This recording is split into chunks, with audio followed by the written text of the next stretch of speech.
City Council meeting. Roll call, please. City Council members, Agency Director, Authority members, Doris. Present. Molly. Present. Mann. Present. Vice Mayor, Vice Chairman Christ. Present. Chairman Paris. So he's not here, the mayor. Move to excuse Mayor Paris. Second that. We have a motion and a second. Let's vote. I can't abstain. Oh, my God. Okay. It passes with 4 yes votes, Mayor Paris being absent. Didn't Darrell say he made a mistake and he was abstaining? Okay. The invocation. Is John Meadows here? Yes, I'm here. What? Oh, I'm sorry. John's on the screen. Yes, I'm here. Okay, you're up, John. Okay, let's pray. Lord, we thank you that we can come to you tonight. I thank you for our city and all that it's doing for citizens. Lord, I thank you that COVID infection rates are being reduced and that we're about ready to open up a little more. I pray that people would not be afraid of getting the vaccine and the vaccination rates would improve. Tonight, with the business, I pray that you would guide our city council members and give them wisdom and direction. And we pray your blessing upon our city in Jesus' name. Amen. Amen. Thanks, John. Ken, will you do the pledge for us, please? If everybody would stand and face the flag, put your right hand over your heart. Ready? Begin. I pledge allegiance to the flag of the United States of America and to the republic for which it stands, one nation, under God, indivisible, with liberty and justice for all.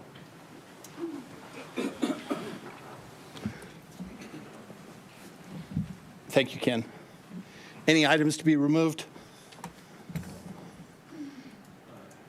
No, sir. Any questions on the minutes? Any speaker cards? At this time, anyone wishing to comment on item M1 or M2, please press star 9. I will announce the last 4 digits of your call-in number when it is your turn to speak. Please state your name and eliminate any background noise. Individual speakers are limited to 3 minutes each and will be remuted after the allotted time. Please press star 9 at this time. There are no speakers. Thank you. I'll make a motion to approve M1 and M2. I'll second it. We have a motion and a second. Let's vote. Passes unanimously with 4 yes votes. The COVID updates, who are we going to hear from today? Dr. Trong should be on to start, where he was having some issues connecting. We'll see if he's on there. If not, Dr. Stock is going to do it from memory. He'll have to wing it, huh? Yeah. Yeah. We don't see Dr. Trong. Yeah, we don't see Dr. Trong yet, so he's having issues connecting. We sent him a new link, but Dr. Stock, maybe you want to give an update. Sure. Thank you. It's all good news. Dr. Trong put together a real nice presentation, and I'm sure we'll be able to upload it later, and maybe he'll be able to get on as I'm speaking. He just joined, but you can go ahead and start. Oh, did he just join? So go ahead and start. Yeah, I'll start. You're saying about replacing him? No one can replace Dr. Trong.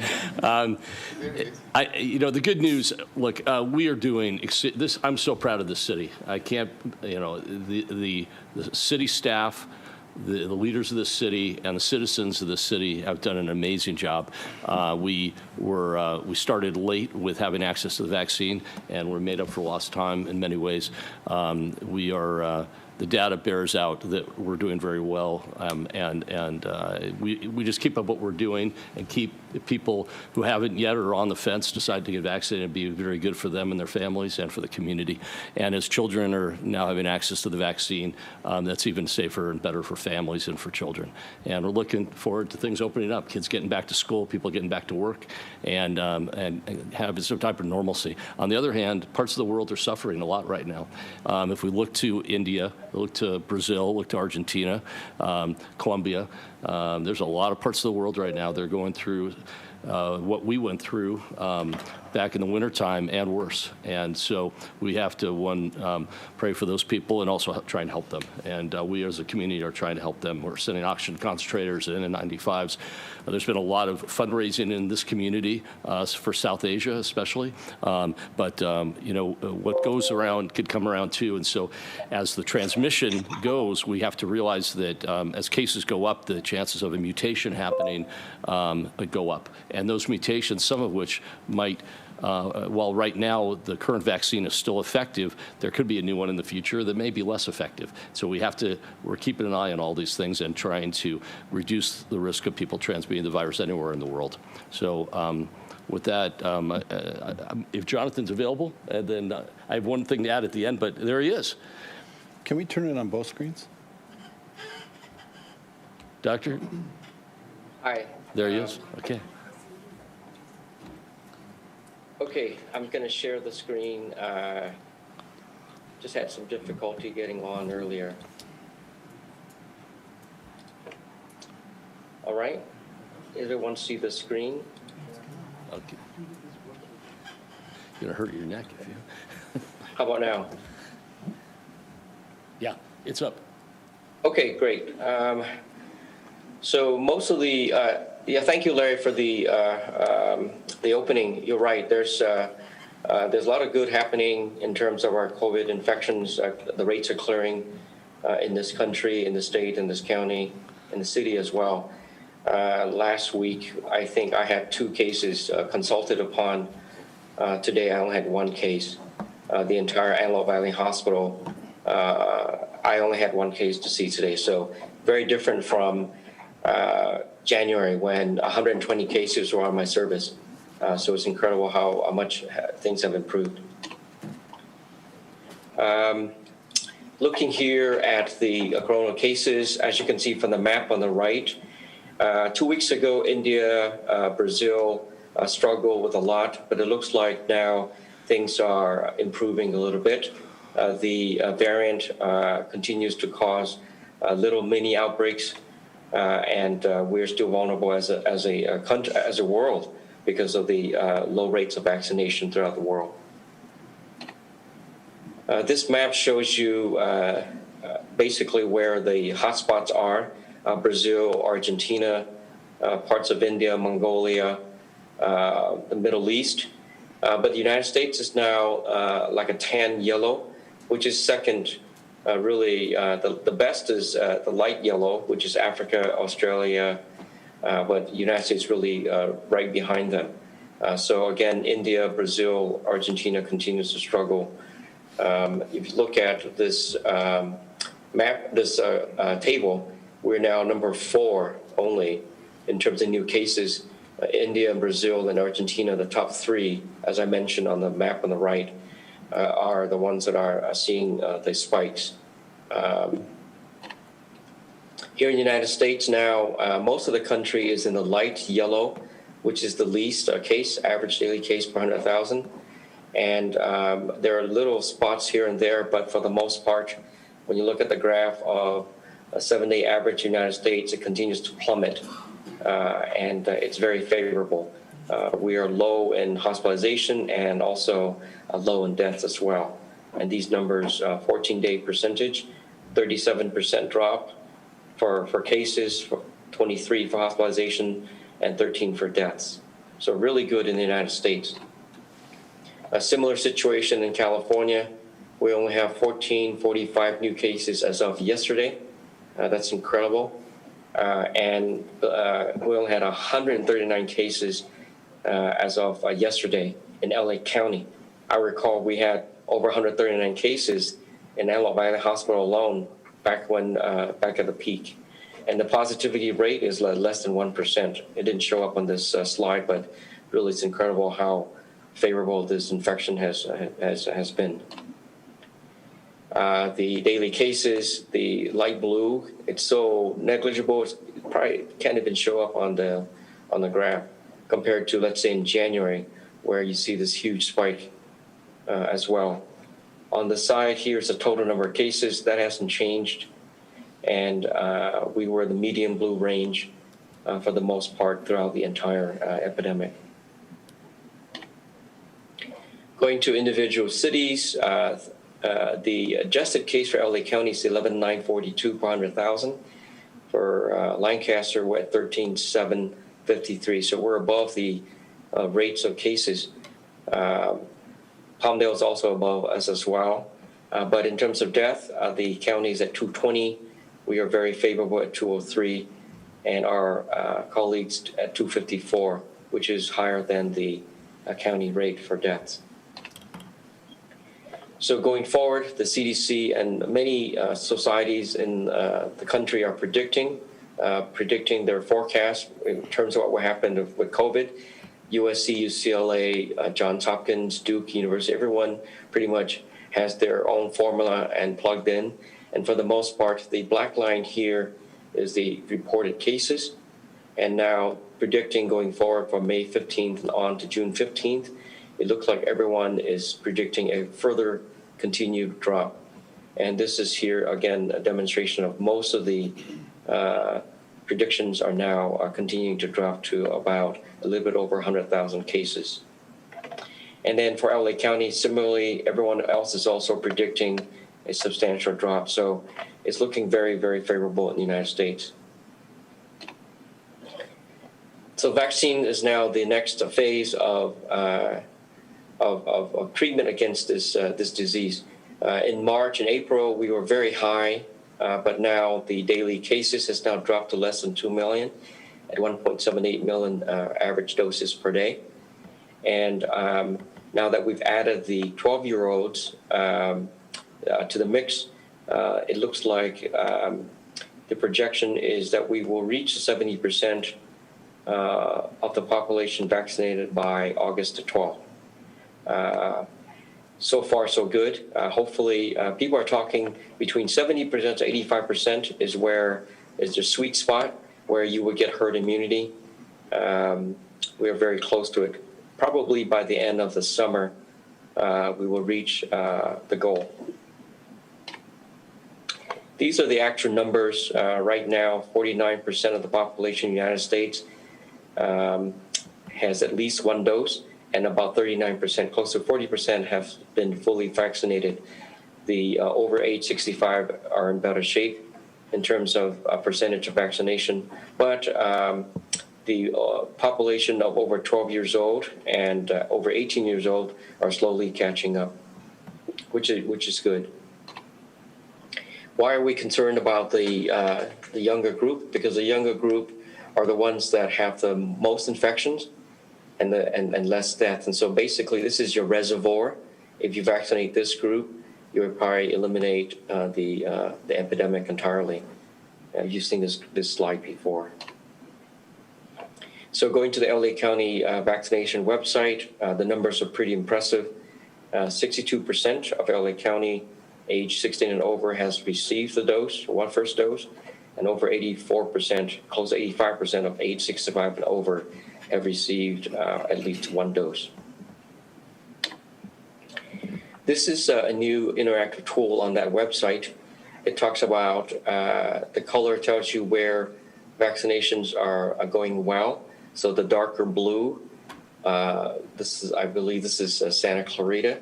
The darker blue means you're vaccinating pretty well as of May 21st. The beige brown, that's our area. It's not so well. This is all of LA County. We were very strong again in March, similar to the rest of the nation. And then lately, it's been basically dropping off in terms of interest and in terms of numbers of a percentage of vaccines. This is on a weekly basis. You could also look up how Lancaster is doing and how Palmdale is doing. And here in Lancaster, we are like the beige, yellow color. We're about between 30 to 45%. On a weekly basis, it was very strong on March, throughout March, parts of April, but then by May, it has dropped off again. For Palmdale, they're a little bit better. They're in the blue range, light blue range, which is between 45 and 60. Again, similar pattern, very strong March, April, and then also tapering off as well on a weekly basis.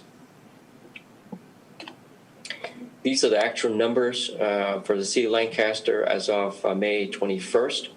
We're at 43.9% with the first dose, 16 and over.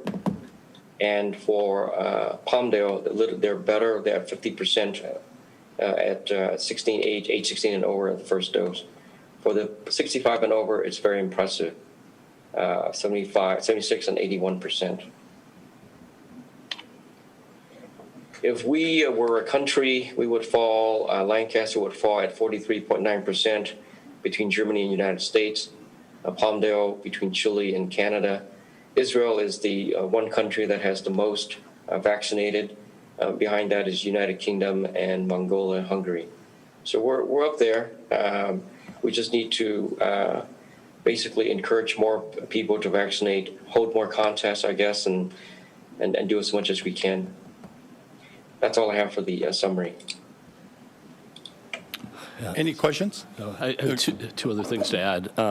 So Jonathan and I were speaking. There were two late-breaking things that happened. One we spoke about was the, and one we haven't yet, but one that just came out today was the CDC talking about, people were concerned about breakthrough infections after vaccination. And we know early on about the Pfizer and Moderna both said they were in the high or mid-90s for how effective is this vaccine? Well, that's against symptomatic infection. But what we saw from this is that it was about a 1 in 10,000 chance that if you get the vaccine that you could have any type of infection. And that's data that's come out based on 101 million Americans have now been fully vaccinated as of April 30th, and we have about 10,000 infections. And of those, about 10% ended up hospitalized, not all due to COVID, sometimes due to other things. They just happened to find COVID. And 2% of those people died. Almost everybody who died was very old. And so what it's telling us is the vaccine is very effective against this is a very rare event, 1 in 10,000, and almost everyone does well who does get it. The second is some concern that about younger people, and I've read this in the popular news, concern that they're getting myocarditis from the vaccine. Now, we know that the virus can cause inflammation of the heart muscle as well as problems with other organs of the body. And so, the best way to not get it is not to get COVID and getting vaccinated. So some concern was, could the vaccine itself cause some serious problems? I think there's a lot more fear about this than any real data. In fact, there's the best evidence comes from Israel, where they have the best vaccine rates in the world, and it appears at this point to be probably a background rate, meaning there's just, if you look at the entire population, there's going to be a certain number of myocarditis cases that happen in any population. And so when you vaccinate the entire country, you're going to see a couple of cases. So anyway, Jonathan, any thoughts on that? Any evidence you've seen? Vaccine so far in all the countries that have given a lot of it have not seen major serious problems. And even if you get the infection, the wild type infection after you receive the vaccine, a third of the time you're asymptomatic. So it protects symptomatic, asymptomatic, and it's really a really good vaccine. So we encourage everyone to get it. We are seeing the tapering off, so that worries us. Like before, people are fatigued.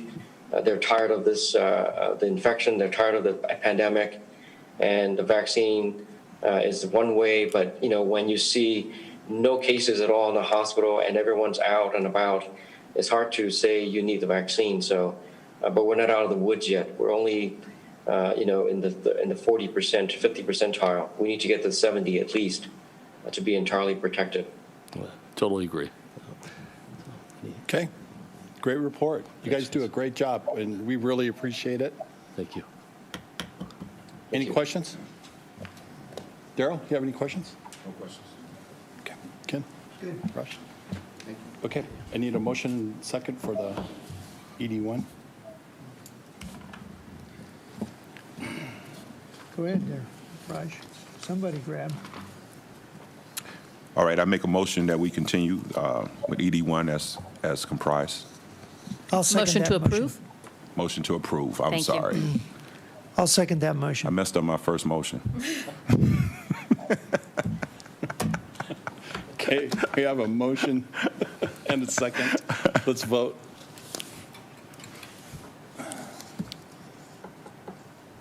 Motion passes 4-0. Mayor Paris absent. Okay. 82.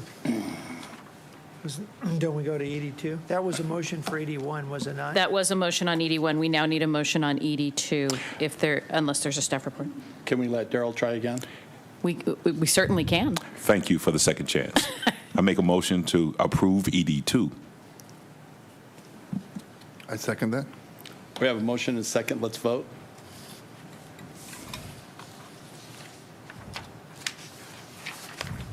Daryl's motion passes 4-0. How was that, Madam Attorney? Lovely. Thank you. Okay, We consent got him trained calendar. up, man. Look at him.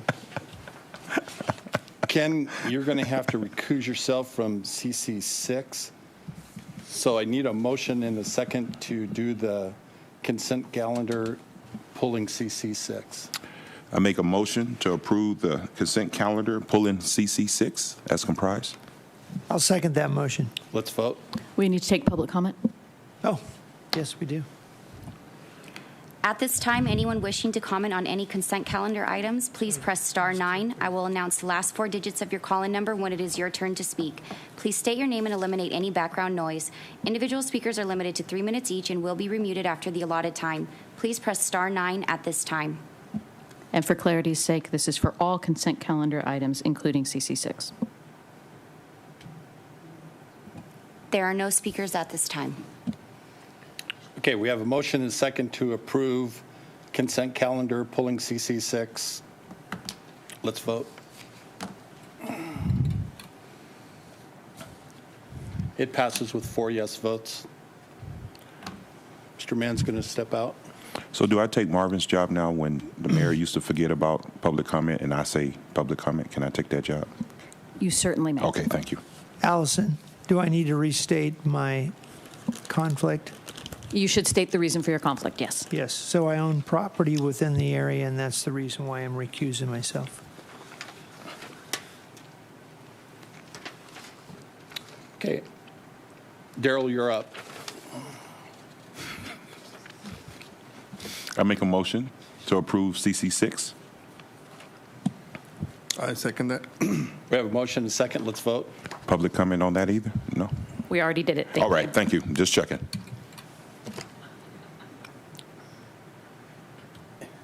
It passes with 3 yes votes.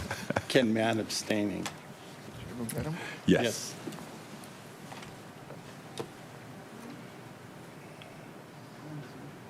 This meeting is moving too fast. Can't hear a thing back there, so all we can hear is fans. Okay, we're going to move on to the public hearing number 1. The public hearing's now open. Do we have any speakers on this? At this time, anyone wishing to comment on item PH1, please press star 9. I will announce the last 4 digits of your call-in number when it is your turn to speak. Please state your name and eliminate any background noise. Individual speakers are limited to 3 minutes each and will be remuted after the allotted time. Please press star 9 at this time. There are no speakers. Okay, we have no speaker cards, Close the public no hearing. speakers. We'll waive the reading. Yeah. I'll close the public hearing. So I'll make a motion to adopt resolution number 21-24, approving the general plan amendment, and introduce ordinance number 1084, amending the zoning designation for the 4.43 acres. I second that. We have a motion and a second. Let's vote.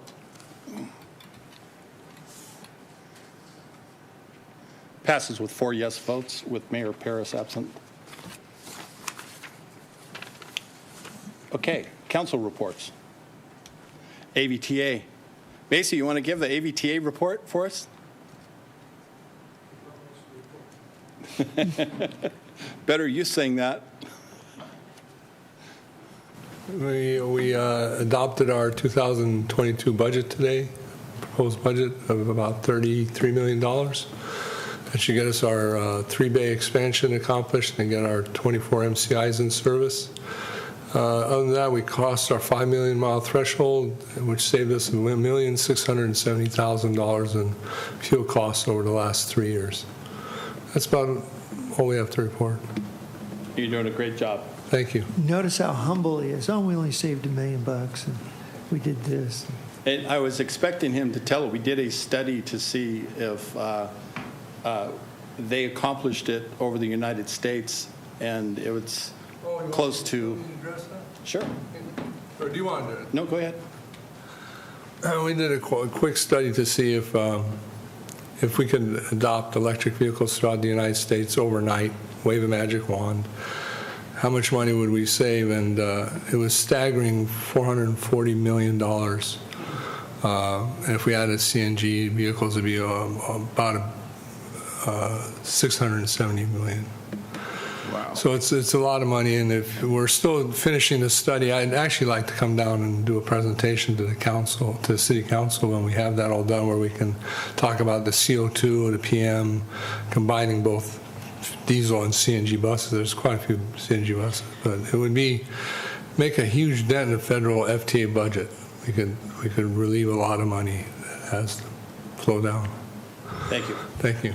Appreciate it. Daryl, SCAG meeting? Yes. I'm actually looking at my notes right now that I just had. There we go. Actually, I'm enjoying being on this board. This is a new board for me, so and with that, SCAG this year was affected just like any other board with the COVID vaccination, with the COVID vaccine, with the COVID pandemic, and so because of that, we just recently had an event, a one-day event on Zoom that normally would be a 3-day event, and they elected new officers. The old officers went out. We also passed the budget, general budget for the general fund, and we also, our city dues are due, which is also assessed to us because of our city, how many residents we have. So we also did 4 bylaw amendments, and one of them was really important because it brought in an equity and inclusion amendment that really helps different cities that have more minorities in certain areas that may not get the monies that other cities may get. And so it kind of equaled things out, and a lot of us were happy about that. So we got a lot of great things coming up with SCAG, and I'm really excited with the new officers that are coming in. The old officer, Rex Richardson, out of Long Beach, was the president, and he just left, and we have new officers coming in. So I've been on for a couple of months, getting to know everybody, and it's a great board to be on for the city. So that's all we have right now. Thanks, Daryl. Appreciate it. Okay, I'll report on the board of the sanitation board. We did confirm the lowering of the taxes for the sanitation board. The previous board had increased the sanitation district rates. We eliminated those. We don't want those to happen. We have over $40 million as reserves in that board, and we couldn't understand why they wanted a rate increase with $40 million in reserves. So that's good, and it's very good. Anybody have anything else? I do, Vice Mayor. We had a meeting this last Friday for Destination Lancaster, and we had the CPA firm of Cobb Doerfler do the presentation on the audit for the previous year. Passed with flying colors, no issues whatsoever. And then the good news, we've got about $400,000 in the bank. So that coming out of COVID, we actually did quite well. The latest report on occupancy, we're still leading the pack if we take a look at the 2 cities. So I'm proud to say that we're doing a great job. And then lastly, we're looking forward to the 2 new hotels coming online, because that'll just help us with more dollars in the coffers to be able to market the Destination Lancaster. And then hopefully we'll get on at some point in time and work out a program with Palmdale, and we'll be able to really start bringing people up here and filling hotels and restaurants and helping out businesses. So a lot of positive things looking Good. towards the future. You've done a good job on that board, Ken. Thank you. Okay, we don't have anything for the Lancaster Choice Energy, none in the housing, none in the finance, none in the Power Authority, the successor agency, city manager. Yes, sir. Thank you. Appreciate the Dr. Stock and Dr. Truong's presentation. The vaccine sites are still operating. We're having meetings currently to determine how many we continue to operate and how often we operate them. So we're engaged in that process right now. We're doing multiple different levels of outreach as well. Not only on the weekends, we're implementing the programs that the council set as it relates to the scholarships for the 16 and older, as well as the 12 and up, the challenge as it relates to the 12 and up, not only for their schools, but for the students individually. Pfizer days are coming up, so keep an eye out for the Pfizer days. Get your 12-year-olds inoculated. I know Dr. Stock will tell you, we see these dramatic numbers go down. It's not because we all got healthier, right? It's not because we all did anything different other than getting the vaccine.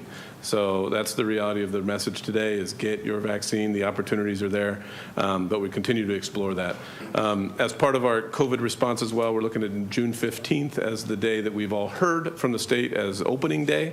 So we're looking to that as opportunities for not only all the city services opening up, but also some additional functions such as LPAC. We have a concert planned for late June, so I'm not going to give out any secrets. The communications team will be getting that information out. A concert late June at the Jethawks, which will be our first sort of party, community party that we'll all be able to take part in, so we can start seeing some of the fruits of our labor as a society, our labor as scientists to get people back out and moving again. Not my effort as a scientist, but let me clarify. I misspoke there. I am no scientist. Marvin can attest. But the efforts that's taken place as a nation, we can start moving again. So that's good news coming up. It's also construction season, if you haven't noticed. Avenue J is between the freeway. On each side of the freeway is completely tore up.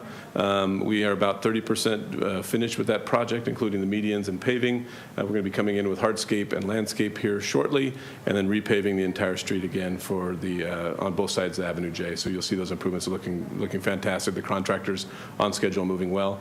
The follow-up to that is going to be Avenue J Interchange as well. So Avenue J is going to get a lot of work here real soon, and then moving on to Avenue K. We have paving going on in Sierra Highway at the Boulevard, and then paving at Avenue H from the freeway to 45th. So for the driving public, beware of those locations. But as the council has directed, we have a high priority of repaving our streets, and this is the penalty of repavement. But at the end of the day, you'll see as you drive 10th and some of the other places we've done, it's a fantastic drive, and we hope those streets are going to be that same way, and we know they will. Farmers Market Thursdays are open again, so I think that's been going on for a couple weeks. One marketing pitch we have is a shot and a chaser. So if you go on the Boulevard, we'll have your vaccination. You can get your shot, which is the vaccination, not a shot not like a shot of whiskey or something. You'll get a shot of COVID vaccine. But then you get a chaser, which is that free beer you can go get from the restaurants that are participating downtown. So it's an effort to get people vaccinated at the fairgrounds. So go get your shot and a chaser and help society out, get back to normal. Summer concert, we talked about the concert, and then the 4th of July, we're working diligently right now on 4th of July. Two aspects of that. One is the 4th of July fireworks extravaganza, which will be at the fairgrounds we're planning at this point. It is, as you know, it's a partnership between Palmdale and Lancaster, so the show will be twice as big. We're looking at festivities on the field as it relates to getting people in the grandstand, so it'll be a fantastic day to be independent. And with the partnership between Palmdale and Lancaster, it will be the best fireworks show you've ever seen in the Antelope Valley. So let's put it that way. It's going to be fantastic. So we want everybody to participate in that. And then we'll talk real quick about the illegal cannabis grows. There was an operation done last week on the illegal cannabis grows, and we've got a short video to play. And then I'm going to turn it over to Lee to kind of talk about some of the other things that are going on with regard to that. And then Lee will close up my report. So we'll start with the video and then go to Lee. Thank you, Jason.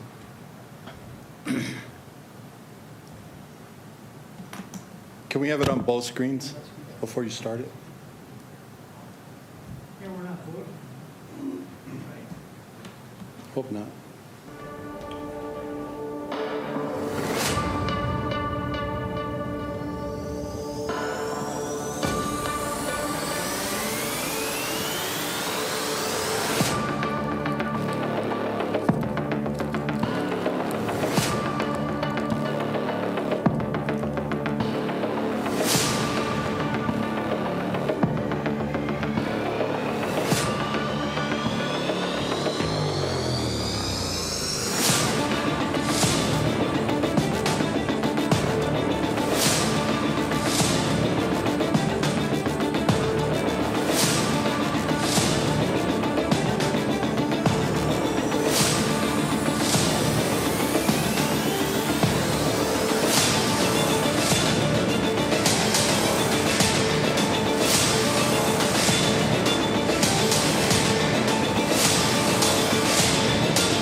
That gets you kind of pumped up. Good job. Good job.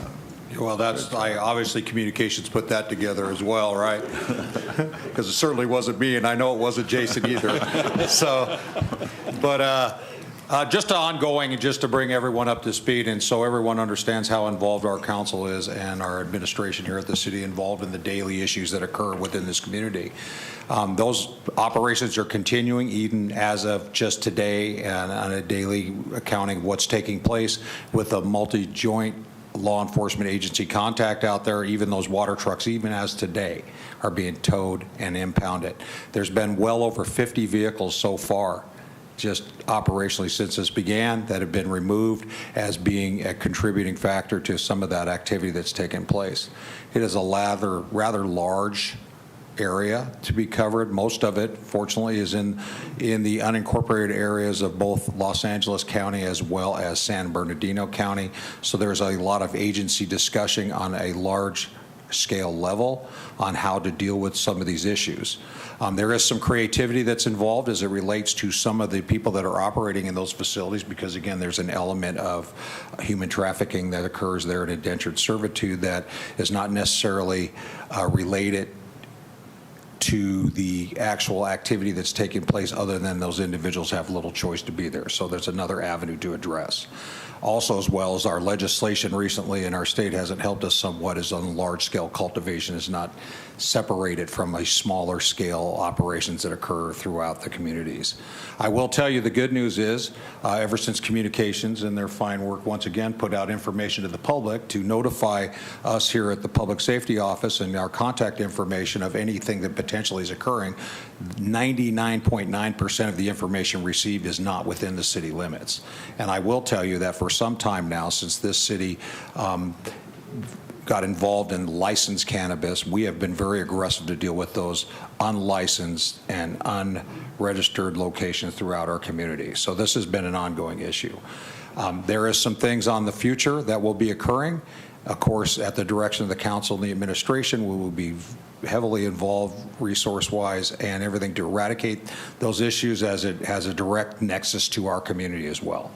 So, and again, that not even, the common sense aspect of just the water, but also the other activity that occurs as it relates to this illegal, nefarious activity. And that's it for now. There will be things coming in the future, though, as well. Lee, you want to talk about the guns that were confiscated?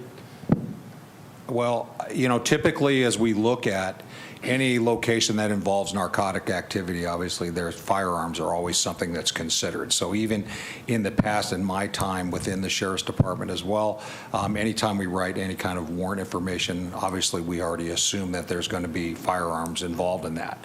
A recent issue that we had over within the city limit on the east side that involved heavily, that proved that to be true, that typically when you have narcotic activity that's taking place, or the contraband that's there, there's an element that's there to protect it. And so that's some of the things I believe is we need to see, as the public sees, as we talk about this illegal activity that's taking place, not legalized, but illegal activity. There's also an element that goes along with that that creates other criminal behavior within that area.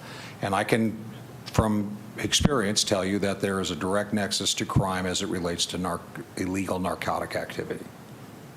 I didn't want the general public to get the idea. You said that about the indentured servants and everything, and I understand that, but nobody should be going out confronting these people or doing anything if they see them on their own. They're heavily armed. Yeah, that is absolutely true. Assume that if there's illegal activity that's taking place, especially within the drug culture, you can assume that there is going to be weapons, as well as certain individuals that are assigned that duty to protect that asset. Thank you. Vice Mayor, can I ask Lee Yes, about go another? It's on a legal topic, but it's not about the marijuana. You guys are doing a great job on what you're doing, and I appreciate it. A similar topic, and I know our sheriff department is stretched thin, and Lee, you're doing a great job, man.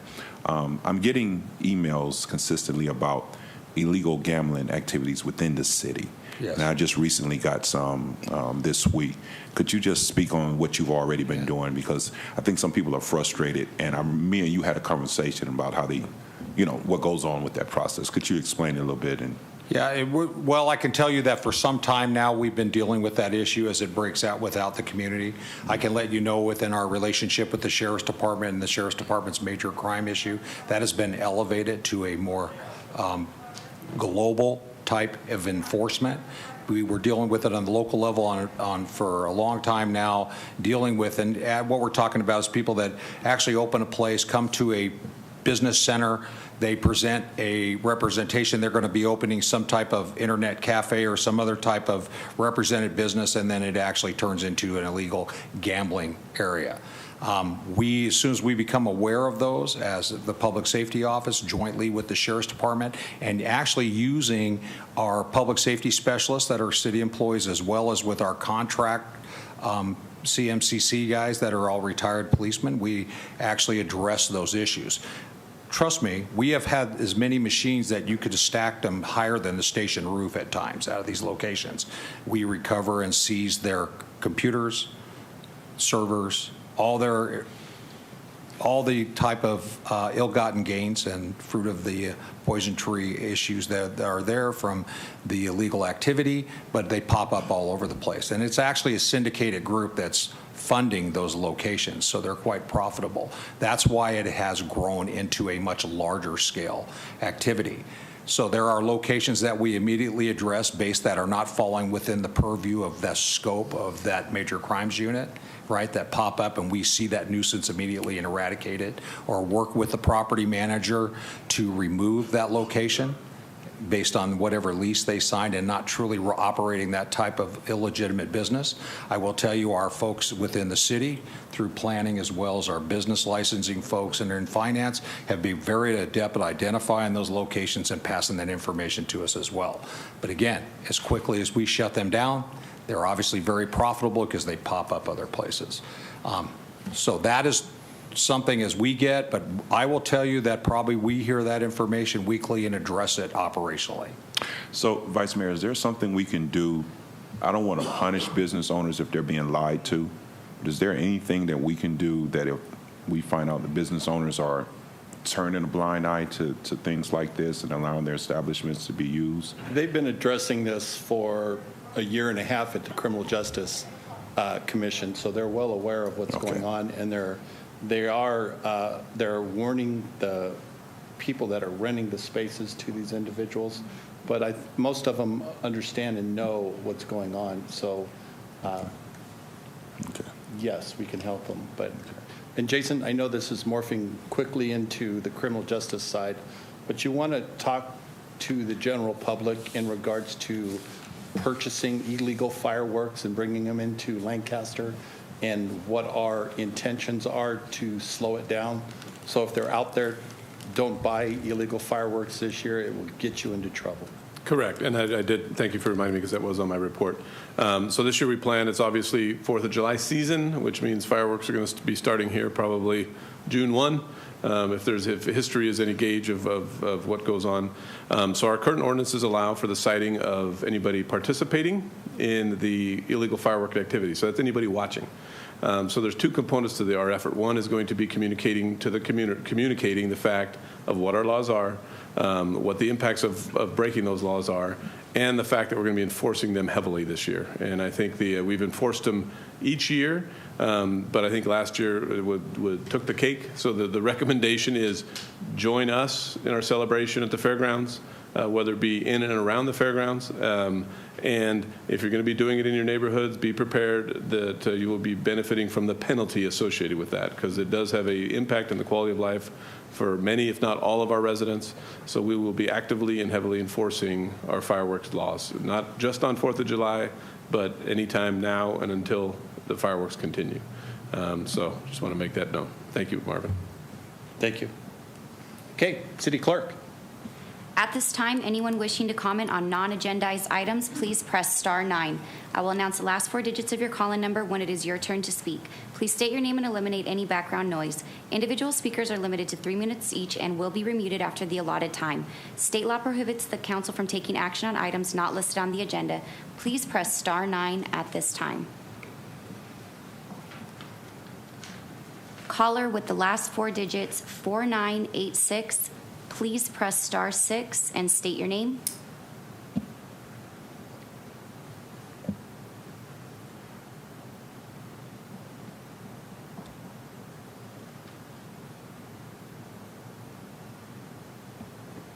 Caller with the last four digits, 498. Hello, good evening, Vice Mayor and the rest of the council. It's a pleasure to be speaking with you all today. My name is Alyssa Gordon. I'm 19 years old and a Lancaster native, born and raised. When I went to receive my second dose of the Moderna vaccine at our local fairgrounds, it was brought to my attention that Mayor R.F. Parrish was raffling a scholarship opportunity for fully vaccinated Lancaster students ages 16 through 18.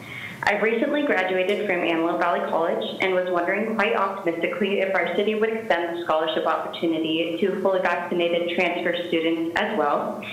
I've recently been admitted into my dream school, UCLA, to continue my education, and even a shot at such a scholarship could mean the opportunity for me to attend.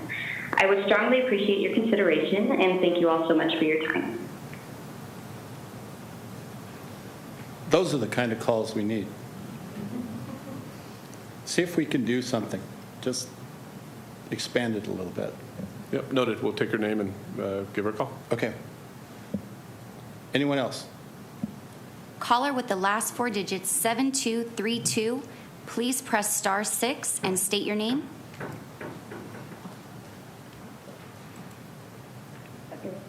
Good evening, Vice Mayor Chris and council members and staff. This is Fran Sarasara. And first of all, I wanted to thank the Department of Public Works on one of my streets on Date Street. They did come and patch some of the potholes because those potholes were so deep I could almost see China from here. But they came and they patched them up, and it seems like they did a good job, and I appreciate that very much.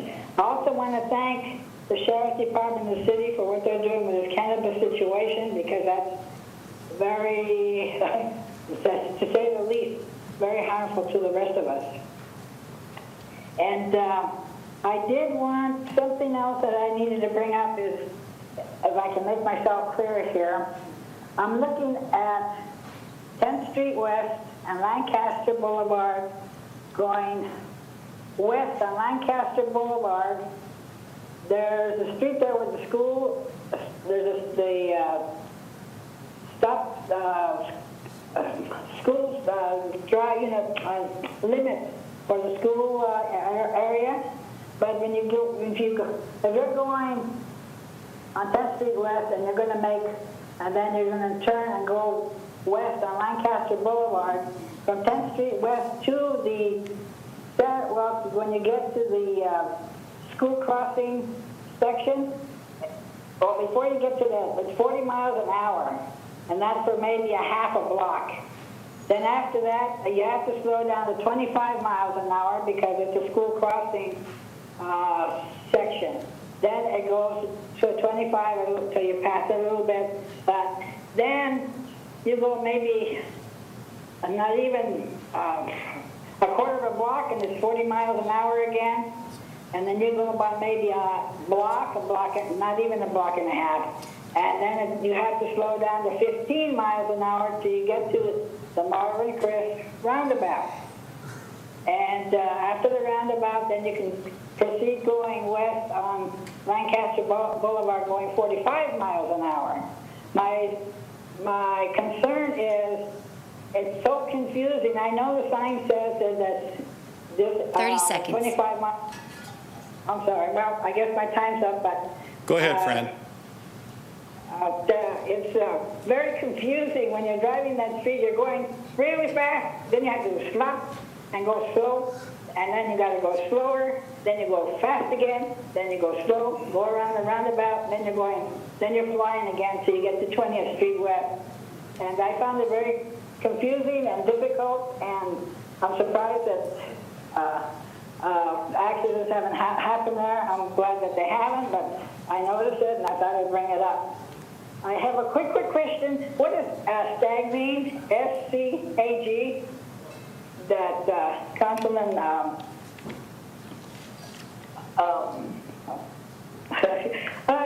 my mind is running a mile a minute, and I can't remember your name, sir. Doris. That's all right. We know you mean me, Daryl Doris. It's Southern California Association of Governments. That's the Southern California Association of what? Government. Government. Oh, government. Okay, thank you very much. I'm your favorite councilman. You won't forget me again.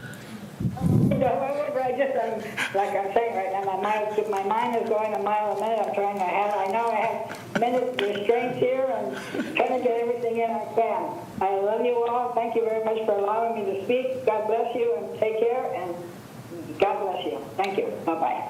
Thank you, Fran. Anyone else? There are no additional speakers. Okay. It's a residential area. She's right. There's a bunch of different speed limits on it. You slow down, especially. Okay. Darrell, have anything else? No, I'm good. Raj? Ken? I'm good. Dr. Stock? Are you sure? Okay. We stand adjourned.